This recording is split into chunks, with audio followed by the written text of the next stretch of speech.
네, 우리 옆에 계신 분들과 이렇게 함께 인사할까요? 할렐루야. 다시 한번 인사해 볼까요? 할렐루야 하고 인사합시다. 네, 여러분 잘 아시다시피 할렐루야라는 뜻은 너희 여호와를 찬양하라 라는 뜻을 가지고 있습니다. 오늘 우리가 읽은 시편 146편부터 150편까지는 할렐루야로 시작해서 할렐루야로 끝나는 할렐시라고 우리가 부릅니다. 그래서 이 시편을 우리가 크게 세 부분으로 나누어서 오늘 살펴보고자 하는데요. 먼저 1절과 2절 그리고 10절 말씀을 보면은 시편 기자가 내가 여호와를 평생도록 영원토록 찬양할 것이다 라고 노래를 하고 있습니다. 또 두 번째로 3절과 4절 말씀은요, 우리의 인생에서 사람을 의지하는 것이 얼마나 허무한 일인지에 대해서 우리에게 말씀해 주고 있습니다. 세 번째로 5절에서 9절까지의 말씀은 우리가 여호와 하나님만을 의지하고 또한 전능하시고 신실하신 하나님께만 우리의 도움을 구해야 된다라는 것을 노래하고 있습니다. 저는 이와 같이 오늘 이 시편 146편을 세 가지 부분으로 나누어서 함께 하나님의 말씀을 나누어 보려고 합니다. 첫 번째로는 우리는 하나님을 항상 찬양해야 된다라는 것입니다. 오늘 2절 말씀을 보면 이렇게 기록하고 있죠. 나의 생전에 여호와를 찬양하며 나의 평생에 내 하나님을 찬송하리로다 라고 고백을 합니다. 여러분, 찬양이 무엇입니까? 흔히 우리가 찬양이라고 하면 예배 전에 드리는 노래를 찬양이라고 생각할 수 있습니다.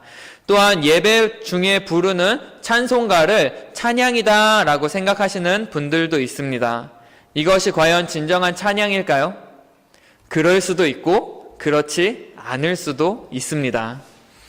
우리가 그 찬양의 가사를 생각하고 그 가운데 하나님을 높이고 하나님을 경배하면 그것이 바로 하나님이 받으시는 찬양이 되는 것입니다. 하지만 자신의 감정에 따라서 찬양을 하거나 아무 생각 없이 노래를 하고 또 대중가요를 즐기듯이 노래를 한다면 그것은 하나님을 향한 찬양이라고 할 수 없을 것입니다. 왜냐하면 찬양은 영적인 노래이기 때문에 그렇습니다. 따라서 중요한 것은 무엇이냐 하면 찬양을 할 때의 우리의 마음이 어디로 향해 있는가, 그것이 가장 중요하다라는 것입니다. 오늘도 성가대가 앞에 나와서 멋있게 찬양을 했죠. 우리 킹스턴 한인교회의 자랑인 것 같아요. 정말로 멋있게 나와서 하나님을 찬양했는데 우리 성가대원들 한 사람 한 사람 마음 가운데에 하나님을 생각하고 하나님을 높이는 마음이 없이 그저 이곳에 나와서 찬양을 한다면 그것은 하나님이 원하시는 찬양이 되지 않을 것입니다. 마찬가지로 찬양팀이 앞에 나와서 드럼을 치고 피아노를 치고 기타를 치며 하나님을 찬양한다고 할지라도 그 가운데에 하나님을 생각하고 하나님께 영광 돌리는 마음이 없다면 세상의 밴드와 다를 바 없다라는 것입니다. 오늘 여러분들은 하나님 앞에 올바른 찬양을 드리셨습니까? 시편 기자는 자신의 생전에 여호와를 찬양하고 나의 평생에 하나님을 찬송하겠다라고 고백을 하고 있습니다. 이것을 히브리어로 다시 바꾸어서 해석을 해보면요, 내가 살아있는 동안에 하나님을 찬양할 것인데 거듭 한 번이 아니라 매일매일에서 하나님을 찬양할 것이고 나의 목소리뿐만 아니라 나의 몸과 악기 등 내가 사용할 수 있는 모든 것을 다 사용해서 하나님을 찬양하겠다라는 뜻을 가지고 있습니다. 즉 우리가 드리는 노래뿐만 아니라 우리가 하나님을 높이고 경배하고 영광 돌리는 우리의 모든 행위가 하나님 앞에서 찬양이 되어진다라는 것입니다. 이렇게 질문을 드리고 싶어요. 여러분, 왜 사십니까? 제가 중고등부 친구들한테 항상 묻는 질문이에요. 야, 너네 왜 사냐? 라고 물어요. 그래서 이제 그 삶의 목적에 대해서 우리가 분명해질 때에 우리의 삶이 의미가 있어지기 때문에 그렇습니다. 우리 옆에 계신 분들께 한번 여쭤볼까요? 왜 사십니까? 한번 여쭤보세요. 여러분, 왜 사십니까?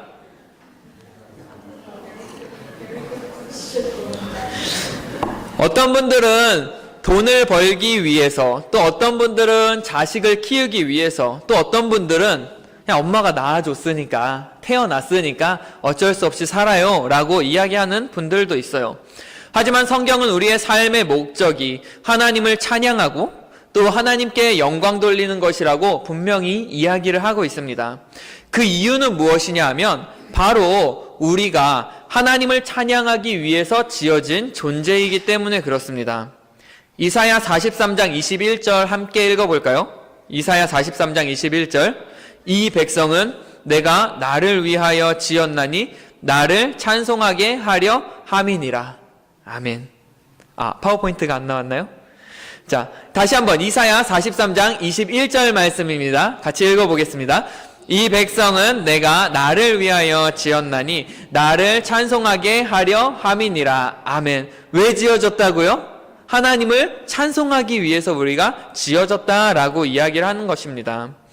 우리가 하나님을 찬양함으로 인해서 하나님께서는 영광 받으시고 그것이 우리의 기쁨이 되기 때문에 그렇습니다. 특별히 우리가 오늘 시편 말씀에서 주의 깊게 살펴볼 단어는 뭐냐 하면 생전에 평생에 라는 단어예요.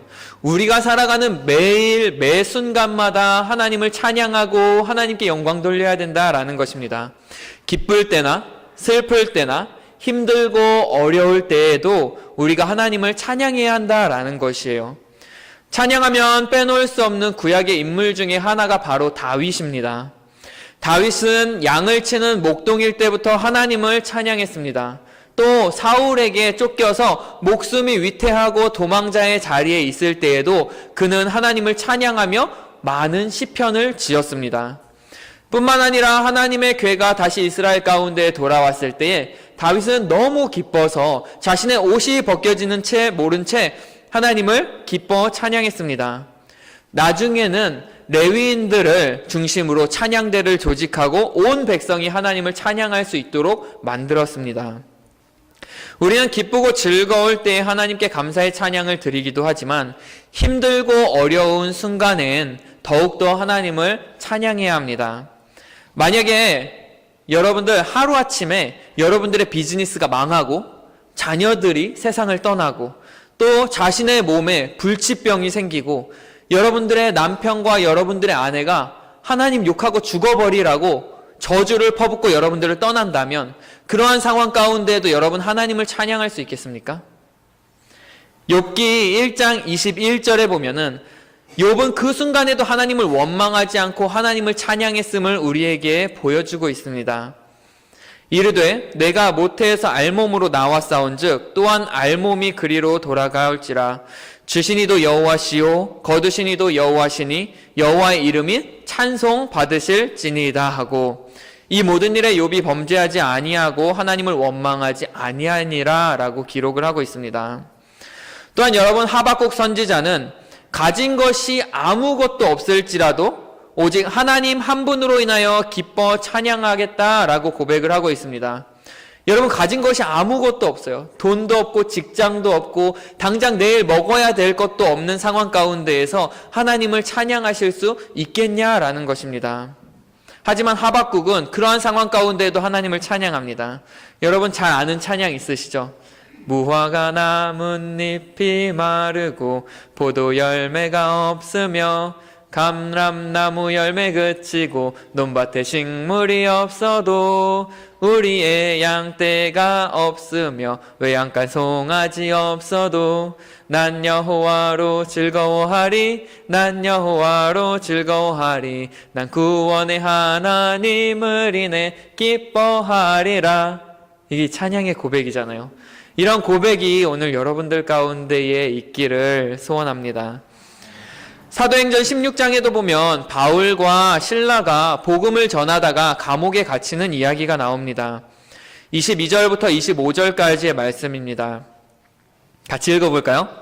무리가 일제 일어나 고발하니 상관들이 옷을 찢어 벗기고 매로 치라 하여 많이 친 후에 옥에 가두어 간수들에게 명하여 든든히 지키라 하니 그가 이러한 명령을 받아 그들을 깊은 옥에 가두고 발에 착고에 든든히 채웠더니 한밤중에 바울과 실라가 기도하고 하나님을 찬송하며 죄수들이 듣더라. 모진 매를 맞고 감옥에 갇힌 바울과 실라는 그 가운데에서도 하나님을 찬양했습니다. 여러분, 힘들고 어려운 상황 속에서 정말 하나님을 찬양한다라는 것은 결코 쉬운 일이 아닙니다. 그러한 상황 속에서는 하나님을 찬양하기보다는 오히려 원망과 불평, 불만이 먼저 나오기 마련입니다. 하나님, 나에게 왜 이런 고난을 주십니까? 하나님, 왜 날 사랑하지 않으십니까? 그러면서 엘리 엘리 라마 사박다니 외치죠. 나의 하나님, 왜 나를 버리셨습니까? 라고 그렇게 먼저 우리의 입에서 불평, 불만이 나온다라는 거예요. 하지만 그러한 상황일수록 우리가 더욱더 하나님을 찬양하고 하나님께 영광 돌리기를 원합니다. 그 이유에 대해서 잠시 후에 같이 살펴보도록 할 거예요. 두 번째로는요, 인간을 의지하는 것이 정말 허무한 일이다라는 거에 대해서 성경은 이야기해주고 있습니다. 여러분, 힘들고 어려운 일이 우리 가운데 찾아왔을 때에 우리는 그 문제를 해결하기 위해서 많은 노력을 합니다. 열심히 노력하다가 안 되면 주변에 나를 도와줄 만한 사람을 찾아가서 그 사람에게 도움을 청하기도 하죠. 그래서 요즘 사람들은 흔히 줄을 잘 서야 된다라고 이야기를 합니다. 힘 있는 사람 옆에 있어야 도움을 받을 수 있다라는 거죠. 그래서 혈연, 지연, 학연 이런 것들 다 따져가면서 힘 있는 사람 곁에 있으려고 합니다. 인맥을 넓히려고 해요. 그리고 도움이 필요할 때 그 사람들을 찾아갑니다. 옆에 계신 분들 한번 살펴볼까요? 여러분, 줄을 잘 쓰셨습니까? 오늘? 혹시라도 이 사람이 아닌 것 같다 싶으면 제가 잠시 자리를 바꿀 기회를 드릴게요. 어떻습니까, 여러분? 하지만 시편 기자는 오늘 사람을 의지하는 것이 얼마나 허무한 일인가에 대해서 우리에게 이야기를 해주고 있습니다. 먼저 귀인들을 의지하지 말라라고 이야기를 하고 있죠. 여기서 귀인은 정치적으로 힘 있는 사람을 이야기를 합니다. 그런데 바로 뒤에 그런 자들을 가르쳐서 도울 힘이 없는 인생이다라고 표현을 하고 있어요. 왜 그렇습니까? 4절 말씀에 그 이유에 대해서 나와요. 아무리 높아 보이는 사람이라도 그들의 호흡이 끊어지면 그것이 흙으로 돌아갈 것이기 때문이다라는 겁니다. 결국에 그 사람들조차 자신조차 구원할 수 없는 연약한 인간이라는 것이죠. 그래서 어떻습니까? 한국에서도 최고 권력을 가졌다라고 생각하는 사람 밑에 줄 서고 있다가 줄줄이 같이 감옥에 가는 그런 일들도 발생하지 않습니까? 사람이 무너지는 것은 한순간이라는 거예요. 사람의 권력이 무너지는 것도 하루아침이라는 것입니다. 제 간증을 하나 하려고 해요. 제가 얼마 전에 제 자동차가 고장이 났습니다. 아시는 분들은 아시겠지만 스티어링 오일이 자꾸 새는 거예요. 그 스티어링 오일이라는 게 자동차의 핸들을 돌려주는 역할을 하는 오일인데 그게 자꾸 새서 자동차 핸들이 잘 돌아가지 않는 문제였습니다. 그래서 제가 카센터에 가서 고치려고 문의를 해봤더니 비용이 많이 든다라는 거예요. 거기에 타이어도 손봐야 되고 또 다른 문제가 있을 수 있다라는 이야기를 들었습니다. 그때 사실 제가 목돈도 없었고 그러한 상황 가운데에 어떤 분이 저에게 그러면 자동차 리스를 한번 해보면 어떻겠냐라고 조언을 해주셨어요. 그래서 이제 그 말을 듣고 월요일에 황 목사님과 함께 현대자동차에 들렸습니다. 리스를 알아보기 위해서. 이참에 그래서 아침에 황 목사님하고 가서 현대에 문의를 해봤더니 그 담당자가 코사인 하는 사람이 있으면 그러면 리스를 해줄 수 있다라고 이야기를 한 거예요. 감사하게도 오후에 한 집사님께서 자기가 보증을 서줄 테니까 함께 가자라고 말씀을 하셨습니다. 그 집사님과 함께 현대자동차에 갔어요. 근데 그 담당 매니저가 저에게 이것저것 물어보는 겁니다. 인컴이 얼마냐, 그리고 또 비자가 얼마나 남았는지, 그리고 또 스테이터스가 어떻게 되는지에 대해 물어보더니 안 된다는 거예요. 왜냐하면은 일단 제가 영주권자가 아니기 때문에 리스를 해줄 수 없고, 두 번째로는 인컴이 너무 적기 때문에 너가 아파트값 내고 차값 내면은 쓸 돈이 없는데 어떻게 너가 살아가냐, 말이 안 된다, 그러면서 리스를 해줄 수 없다는 거예요. 하지만 그때까지만 해도 저는 든든했어요. 왜냐하면 제 옆에 집사님이 계셨기 때문에 그래요. 집사님이 저에게 보증을 서주시겠다 그랬잖아요. 그래서 제가 당당하게 나는 보증 서줄 사람이 있다, 나를 책임져 줄 사람이 있다 라고 이야기를 했습니다. 근데 그 사람이 하는 말이 보증은커녕 보증 할애비가 와도 안 된다고, 보증 서는 사람이 있어도 안 된다. 대답은 노였어요. 그래서 방법이 없냐고 하니까 현금을 주고 차를 다 사던지 아니면은 50% 디파짓을 하고 너가 인컴이 1,800불 이상 되면 그러면 은행이랑 한번 딜을 해보겠다, 트라이 해보겠다 라고 이야기를 한 거예요. 허탈한 마음으로 이제 딜러샵을 나왔습니다. 이제 집사님께는 제가 집사님 괜찮아요 라고 이야기했지만 사실 조금 마음속에는 걱정이 됐어요. 왜냐하면은 현대자동차에서 차량 조회를 해봤는데 제가 타고 다녔던 그 중고차가 이전에 사고가 3번이나 났었던 차래요. 그리고 또 저는 모르고 샀는데 프레임까지 차가 망가져서 안전상에 위험이 있을 수 있다라고 이야기를 한 것입니다. 근데 참 감사한 마음이 들었던 건 2년 반 동안 내가 이 차를 안전하게 잘 타고 다녔구나, 하나님께 감사한 마음이 드는 반면에 이제 아이까지 생겼는데 이런 위험한 차를 내가 계속 타고 다닐 수 있을까라는 그러한 고민이 들었어요. 어쩔 수 없는 상황에서 그래도 이제 하나님께서 지금까지 지켜주셨으니까 앞으로도 지켜주시겠지라는 그런 믿음을 가지고 이제 차를 수리해서 타기로 결정을 하고 또 다른 집사님께 전화를 걸었어요. 집사님, 제 차가 고장나서 고치려고 하는데 좀 싸게 고칠 수 있는 방법 있으면 알려주세요 해서 그 집사님과 함께 차를 타고 다른 저 오데사에 있는 케네디언이 하고 있는 그 집에 갔어요. 개인 집에. 거기 갔더니 이제 그 케네디언이 감사하게도 너가 부품만 사오면 내가 진짜 임금 조금만 받고 고쳐줄게 라고 이야기를 해준 거예요. 감사한 마음에 이제 부품을 사러 갔습니다. 근데 때마침 5시 반 딱 도착했는데 문을 닫았더라고요. 그래도 이제 그럼 내일 부품을 사서 고치면 되겠다라는 마음에 이제 집사님이랑 감사해서 제가 커피 한 잔 사드릴게요 하고 커피를 마시러 갔어요. 가는 도중에 제가 말씀드린 게, 원래 집사님이 골프를 좋아하시는 분이에요. 네, 근데 이제 그 집사님께서 원래는 골프를 좋아하셔서 골프장에 계셔야 되는데 그날따라 비가 온다고 뇌우경보가 떠서 골프장 문을 닫을 거니까 다 집에 가라고 했대요. 때마침 그래서 제가 전화했을 때 집에 계셨다는 거예요. 제가 집사님께 집사님, 하나님이 저 만나라고 일찍 집에 보내주셨네요 라고 이야기를 했어요. 그렇게 이야기를 하고 커피를 마시던 중에 또 다른 집사님이 오셔서 그러면은 토요타 딜러샵에 한번 가봐라 라고 이야기를 한 거예요. 그래서 제가 이제 믿져야 본전이니까 한번 가보자 라고 해서 이제 집사님과 함께 토요타 딜러샵에 갔어요. 거기서도 마찬가지로 저에게 이야기를 한 게 인컴이 얼마냐, 스테이터스가 어떻게 되냐, 비자가 얼마나 남았냐. 이제 제 비자가 1년 반 정도 남았는데 1년 반 남은 거 가지고는 리스가 안 된다는 거예요. 왜냐하면은 너가 그 기간이 끝나면은 떠나버릴지도 모르고 그것을 어떻게 우리가 보장할 수 있겠냐라고 이야기를 하면서 리스를 안 해준다라고 또 이야기를 하는 것입니다. 그래서 참 안타까운 마음을 가지고 있었는데 이 매니저가 갑자기 이제 얼굴이 놀란 듯이 이야기를 하는 게 승인이 났다는 거예요. 갑자기. 그래서 내가 무슨 일이냐 그랬더니 그냥 자기도 모르겠는데 인터넷으로 올렸더니 그게 승인이 떴다라고 이야기를 하는 거예요. 보증인도 없이 그냥 승인해서 차를 빌려주겠다라고 이야기를 하는 것이었습니다. 그래서 제가 차를 리스를 했어요. 감사합니다. 근데 여러분, 제가 이 일을 통해서 느낀 것이 있어요. 뭐냐 하면 처음에 제가 일을 진행하기 전에는 저에게 든든한 백이 있었습니다.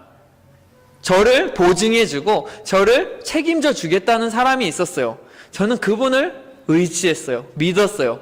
근데 그분은 저에게 아무런 해결책을 주지 못했습니다. 두 번째로 저를 도와주셨던 집사님은 차를 리스하는 것까지 도와주시지는 못했지만 저렴하게 고칠 수 있는 방법을 저에게 제시를 해주셨어요.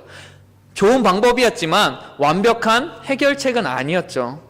하지만 마지막으로 제가 갔던 그 딜러샵에서 하나님께서 함께 하심으로 하나님께서 승인해 주시니까는 바로 승인이 된 거예요. 하나님께서 이 모든 문제를 그 누구보다도 완벽하게 해결해 주셨다는 것입니다. 저는 그 부분에 있어서 너무나 감사했어요. 사람을 의지할 때에 우리는 실망합니다. 또 사람을 의지할 때에 우리의 문제가 완전히 해결되지 않습니다.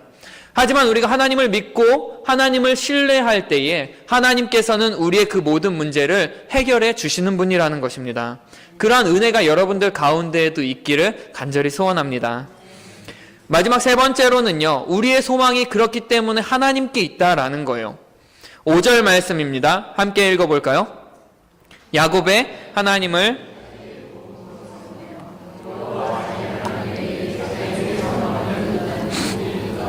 네. 왜 하나님이 우리의 소망이 되십니까? 6절에서 9절에 잘 말씀해 주고 있어요. 다시 한번 읽어보겠습니다. 여호와는 천지와 바다와 그 중에 만물을 지으시며 영원히 진실하심을 지키시며 억눌린 사람들을 위해 정의로 심판하시며 줄인 자들에게 먹을 것을 주시는 이시로다. 여호와께서는 갇힌 자들에게 자유를 주시는도다. 여호와께서 맹인들의 눈을 여시며 여호와께서 비굴한 자들을 일으키시며 여호와께서 의인들을 사랑하시며 여호와께서 나그네들을 보호하시며 고아와 과부를 붙드시고 악인들의 길은 굽게 하시는도다. 아멘. 하나님께서 이 모든 만물을 지으신 전능하신 분이시기 때문에 그렇습니다. 하나님께서 영원히 진실하시고 신실하신 분이시기 때문에 그렇습니다. 이 두 가지가 함께 할 때야 비로소 우리의 온전한 소망이 될 수 있다라는 거예요. 여러분 한번 생각해 보십시오. 하나님께서 전능하신 분이시요. 하지만 진실하시고 신실하신 분이 아니라고 한다면, 전능하지만 매일 변하고 약속을 지키지 않는 분이라고 한다면 얼마나 두렵겠습니까? 반대로 하나님께서 변함없으시고 약속도 잘 지키시는 분인데 능력이 없다고 생각해 보십시오. 그렇다면 우리의 기도를 들을 수도 해결해 주실 수도 없을 것입니다. 하지만 우리 하나님은 전능하심과 신실하심을 다 가지고 계신 분이십니다. 그렇기 때문에 우리는 그분을 믿고 의지하고 그분 앞에 우리의 소망을 둘 수 있는 것입니다. 그리고 6절에서 9절 읽어본 것처럼 그분은 연약한 자를 도우시는 하나님이라는 거예요. 제 아무리 완벽해 보이는 사람이라고 할지라도 그 가운데에 연약함이 있습니다. 아무 문제 없이 겉으로 보기에 잘 사는 것 같아 보이는 사람일지라도 그 가정 가운데에 아니면 그 마음 가운데에 그 삶 가운데에 어떠한 아픔과 상처들이 있다라는 거예요. 그래서 어떤 사람들은 어려서 부모님께 받은 상처를 가지고 살아가는 사람들도 있고요. 어떤 사람들은 남편이나 아내나 자녀로부터 상처를 받고 살아가는 사람들도 있습니다. 어떤 분은 육신의 연약함을 가지고 살아가시는 분들도 있고요. 당장 먹고 쓸 것이 없어서 걱정하며 살아가시는 분들도 있습니다. 여러분은 그 마음의 아픔과 상처들, 삶의 연약한 부분들을 가지고 살아가시지는 않나요? 누가 그 여러분들의 아픔과 어려움들을 치유해 주실 수 있을까요? 여러분 옆에 앉아 계신 분이 치유해 줄 수 있을까요? 여러분 한번 여쭤보세요. 옆에 계신 분들께. 절 도와줄 수 있나요? 한번 여쭤보세요. 절 도와줄 수 있나요? 아마 그분들도 자기의 문제 해결하기도 바쁠 거예요. 야, 나도 힘들어 죽겠어 라고 이야기할 거예요. 여러분, 우리는 하나님 안에서만 참된 안식을 얻을 수 있습니다. 하나님 안에서 얻을 수 있습니다. 예수님께서 말씀하셨죠. 마태복음 11장 28절이에요. 수고하고 무거운 짐진 자들아 다 내게로 오라. 내가 너희를 쉬게 하리라. 따라서 우리가 해야 할 일은 무엇이냐 하면 우리의 연약함과 아픔과 상처, 이 모든 것들을 하나님 앞에 가지고 나아가 그분의 도우심과 그분의 함께 하심을 구하며 나아가는 것입니다. 왜냐하면 그 하나님께서 누구보다 나를 잘 아시는 분이시기 때문에 그래요. 시편 139편을 보면 시편 기자는 이렇게 기록하고 있습니다. 여호와여, 주께서 나를 살펴보셨으므로 나를 아시나이다. 주께서 내가 앉고 일어섬을 아시고 멀리서도 나의 생각을 밝히 아시오며 나의 모든 길과 내가 눕는 것을 살펴보셨으므로 나의 모든 행위를 익히 아시오니 여호와여, 내 혀의 말을 알지 못하시는 것이 하나도 없으시니이다. 하나님께서 우리의 삶의 모든 순간마다 함께하고 계시고 그리고 또한 우리의 일거수일투족을 다 살피고 계시는 분이라는 거예요. 나의 말과 나의 모든 생각까지도 알고 계시는 분이 바로 하나님이라는 거예요. 어쩌면 내가 모르는 나의 부분까지도, 나의 어려움까지도, 나의 아픔과 상처까지도 다 알고 계시는 분이 바로 우리 하나님이시라는 거예요. 왜 그렇습니까? 그 하나님이 바로 우리를 지으신 분이기 때문에 그래요. 13절 말씀이에요. 주께서 내 내장을 지으시며 나의 모태에서 나를 만드셨나이다. 하나님께서 여러분들을 만드셨습니다. 그렇기 때문에 나보다 나를 더 잘 아시는 하나님께 우리는 그저 나를 맡겨드리기만 하면 되는 거예요. 베드로전서 5장 7절은 이렇게 말씀하고 있죠. 너희 염려를 다 주께 맡기라. 이는 그가 너희를 돌보심이라. 특히 우리의 염려, 우리의 걱정, 우리의 아픔들 하나님께 맡기시길 바랍니다. 여러분들이 지금 제일 많이 하고 있는 염려는 무엇입니까? 무엇 때문에 걱정하고 계십니까? 돈 때문입니까? 건강 때문입니까? 아니면은 자녀가 속을 썩여서, 아니면은 자기의 노후 때문에, 심지어 어떤 사람들은 연예인 때문에도 걱정을 하더라고요. 송중기랑 송혜교가 결혼을 하는 거 가지고 자기가 걱정을 하는 거예요. 야, 송중기가 아까워서 어떡하냐? 그러면서 자기가 걱정을 해요. 세상의 모든 걱정을 자기가 짊어지고 사는 그런 사람들도 있습니다. 여러분, 한 남편이 있었는데요. 그 남편이 아주 사소한 일에도 무척 신경을 쓰고 걱정을 하는 사람이었다고 합니다. 근데 어느 날부터인가 이 남편의 표정이 달라진 거예요. 너무 평안하게 살아가는 것을 보고 이 아내가 궁금해서 남편에게 물어봤다고 합니다. 여보, 도대체 무슨 일이 있었어요? 라고 이야기하니까 이 남편이 이야기하기를 내가 한 달에 돈 1,000불씩 주고 나 대신 걱정해 줄 사람을 고용했거든? 그러고 나니까 마음이 편하네 라고 이야기를 한 거예요. 아내가 깜짝 놀라서 다시 물었어요. 여보, 그러면 돈 1,000불을 우리가 어디서 구해요, 매달? 그러자 이 남편이 웃으면서 이렇게 대답을 했다고 해요. 괜찮아, 걱정은 그 친구 몫이니까 라고 대답을 했다고 합니다. 여러분 어떻습니까? 우리의 모든 걱정을 대신해 줄 수 있는 사람이 만약에 있다면 얼마나 우리가 행복하게 살아갈 수 있겠습니까? 하지만 우리 하나님은요, 우리의 모든 걱정을 대신해 줄 뿐만 아니라 우리의 모든 문제를 해결해 주시는 분이라는 거예요. 하나님은 우리의 인생에 있어서 아주 작은 부분까지도 관여하고 함께 하시기를 원하시는 분이십니다. 여러분 한 사람 한 사람, 여기에 많은 사람이 앉아있지만 그 중에서도 지금 하나님은 여러분 한 사람 한 사람을 보고 계신다는 거예요. 그 사람만 집중해서 보고 계신다는 거예요.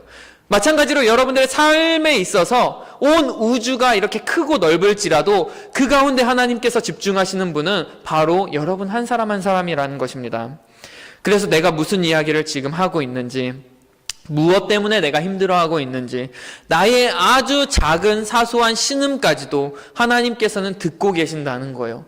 내가 하나님 너무 힘들어요 라고 지나가는 말로 했던 것까지 하나님께서는 다 기억하고 계셔요. 그리고 위로해 주기를 원하십니다. 해결해 주기를 원하십니다. 아주 작은 걱정과 염려까지도 하나님께 맡길 수 있는 여러분들이 되시기를 원합니다. 또한 우리의 모든 계획과 우리의 삶을 하나님께 맡겨드려야 돼요. 시편 37편 5절과 잠언 16장 3절 말씀 우리 함께 읽어볼까요? 시작! 내 길을 여호와께 맡기라. 잠언 말씀도 함께 읽어보겠습니다. 너의 행사를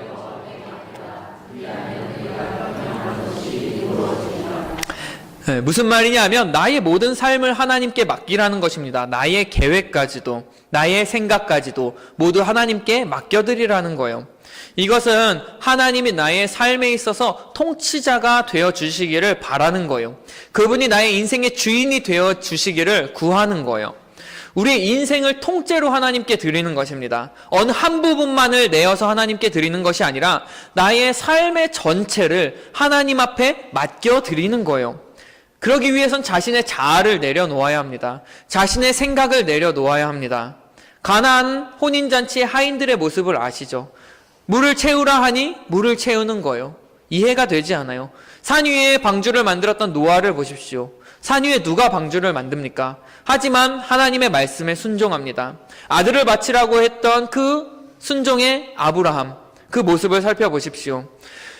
이러한 믿음이 우리 가운데에 있어야 돼요. 근데 사실 이러한 맡김은 하나님을 우리가 온전히 신뢰할 때만 가능하다라는 것입니다. 옛날에 큰 폭포를 사이에 두고 한 고개사가 외줄 타기를 했다고 해요. 눈에 보이기에도 아슬아슬한 그 폭포 사이를 이 고개사가 외줄을 타고 건넌 거예요. 사람들이 박수를 치며 환호합니다. 그러자 그 고개사가 이렇게 이야기를 합니다.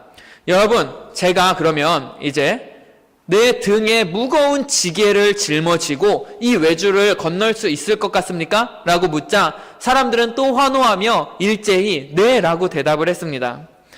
고개사는 자신 있게 외줄에 올라탔어요. 사람들은 그 모습을 보고 더 환호하기 시작했어요. 그러자 그 고개사는 사람들을 보며 이렇게 이야기합니다.